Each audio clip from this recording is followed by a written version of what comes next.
And I'm a Canadian man. I do top 10 lists, and I eat ketchup chips.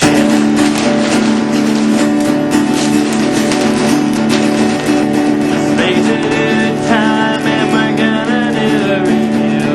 Yes, we're gonna review. Talk about movies and comics too. Let's all go watch the review.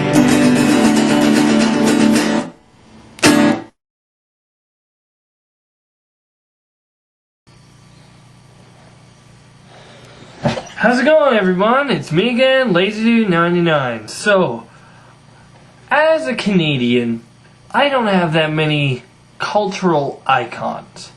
That is to say, I don't have many fictional cultural icons. I mean, we have the beaver and the moose and Wayne Gretzky. Those are our cultural icons, but when it comes to fictional characters' cultural icons, we don't have that many. I mean, we got Smokey the Bear, and that's about it. But when it comes to America, I know that there's no bigger icon than Superman.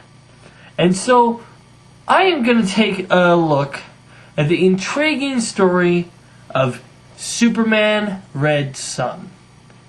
This is a story written by Mark Millar, which was thought as, what if Superman wasn't an American? If instead of landing on the Kent's farm in Kansas, he landed in Ukraine during the USSR and during the time of Stalin. It is an idea that is intriguing to you right off the bat. What if Superman wasn't a patriotic American? What if he didn't stand for truth, justice, and the American way? He stood for truth, justice, and the communist way. And that is a very intriguing story. Superman Red Sun starts out as Superman has just become known. It is in the middle of the Cold War, but Superman kind of blows the whole Cold War out of proportions, because instead of firing missiles, you got a guy who can move the speed of light on your side. And he's kind of like he's kind of like the secret weapon of the Red Army now. But he's not secret anymore. He's made himself known, and he's saving people all over. And you know, what you got is really interesting, because you have Superman.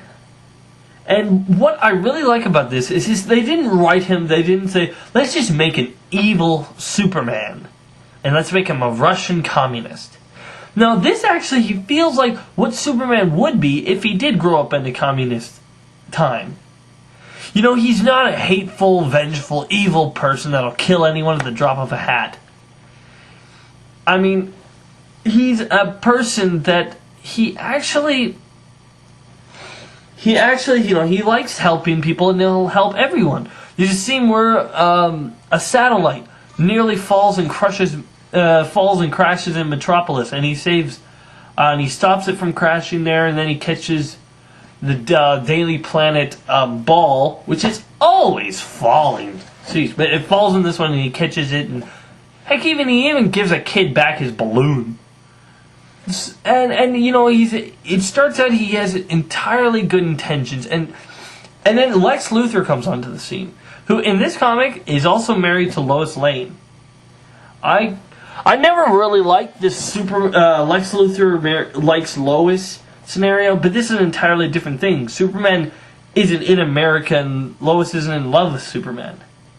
There's a scene where Lois sees Superman for the first time, and she feels a automatic connection, but she doesn't know why. It's not like she lusts over Superman or anything, but for some reason she feels a connection, and she doesn't know because she's on the paper. We know because we're the readers.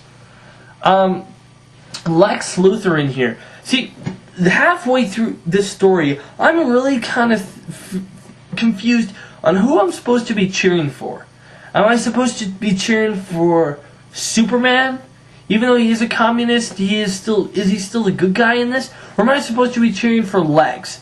Even though Lex is going about some of these things. See, Lex is all, as he always is, obsessed with trying to defeat Superman. But in this, he's kind of working for the government because, since the Russians have this gigantic, weapon now, they feel that they need to find some countermeasures, and they turn to Lex Luthor, who becomes really obsessed. There is a very funny line when in here that that Lex Luthor says. They're talking about what if Superman landed here about 10 minutes later than he probably would have landed in America. If he didn't land, if he came about an hour later, he would have landed in America, right, or something like that. And Lex Luthor says, "I have no doubts if Superman landed in America, we would be the best of friends." Funny stuff. Anyway, so Lex Luthor, and so I'm kind of really not wondering who I'm supposed to cheer for in this. Am I supposed to cheer for Superman, Lex Luthor? But then I come to the realization that I'm not necessarily really meant to cheer for either. I'm supposed to sit back and enjoy the read. This isn't a typical hero-villain confrontation. This is an entirely unique story. And the way they treat the other characters in here as well. And there's a lot of other characters. You'll see Hal Jordan. You'll see Wonder Woman. You'll see Jimmy Olsen. You'll see Perry, and you'll see Barry Allen, Iris, who works at the Daily Planet in this, which I think why not? She's a reporter. Why not? Why can't she work at the Daily Planet? And this really, I don't know. You don't really cheer for either side until Batman comes into the mix.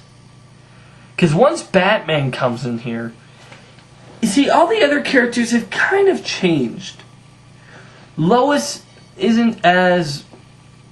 She's more reserved. She's not as outgoing as she used to be. It's kind of, I guess it's a side effects of being married to Lex Luthor. And Wonder Woman, instead of being pro-America, is actually, since she's almost like, she's gaga for Superman, basically. She really likes him because he can relate to him. She can relate to him. She's another superpowered being, and Wonder Woman is from Themyscira in this still, but she decides that she likes the communists, the Russians, with Superman more than anything else, more than the Americans, right? And she even wears a really cool Russian outfit.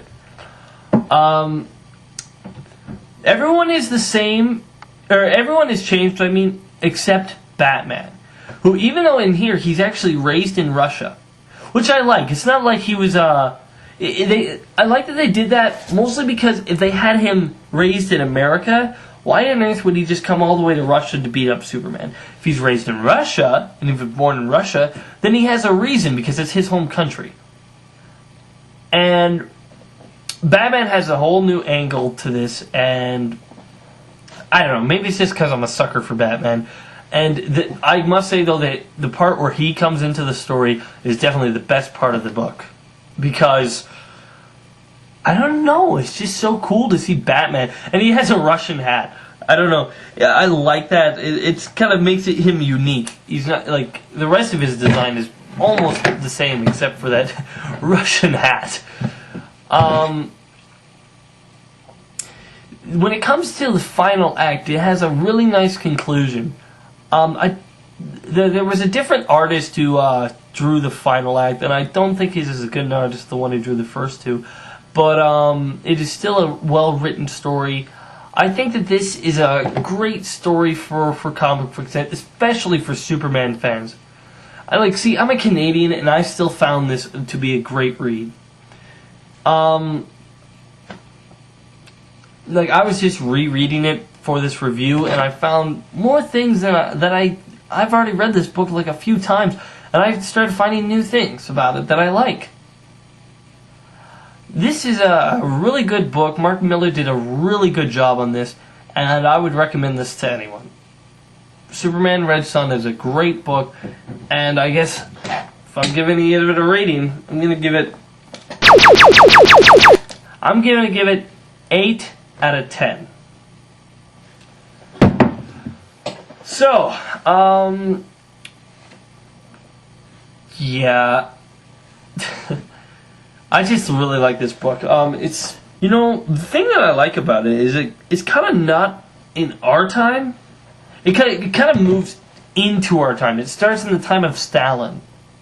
And then as time progresses, it kind of gets more modern. If there's anything I didn't like about the book, it could have explained some things better. For example, Superman just starts, for some people who are bad and just he can't agree with them, and they're just an entire nuisance and roughhouse. They're bad for the country. Instead of killing them, he starts making them into Superman robots. They're not actual robots. He doesn't turn them into robots, but he puts a device on their head so they can be rehabilitated. I wish they just showed the invention of that, because it's a great idea, but it kind of comes out of left wing when you just start seeing it on people. Anyway, this is a great book. The best part is with Batman. And that's all I have to say on the matter. So, remember guys, I'm LazyDude99, and if I don't like it, it's not worth it. Just want to say that when I say that, if I don't like it, it's not worth it, that's just really, that's my catchphrase. I don't really think that that I'm right 100% of the time. Yeah, I'm going to be wrong about stuff. In fact, I've looked at some of my older videos and I am wrong about some things. What I mean is like, if I think it's worth it, you'll think it's worth it. And if you don't, well, I'm sorry, but that's the catchphrase and I've been using it for a long time and I'm not changing it. So, I'm LazyDude99. If I don't like it, it's not worth it. Punk. Be sure to check out more of my other videos on my channel. And wait for more coming soon.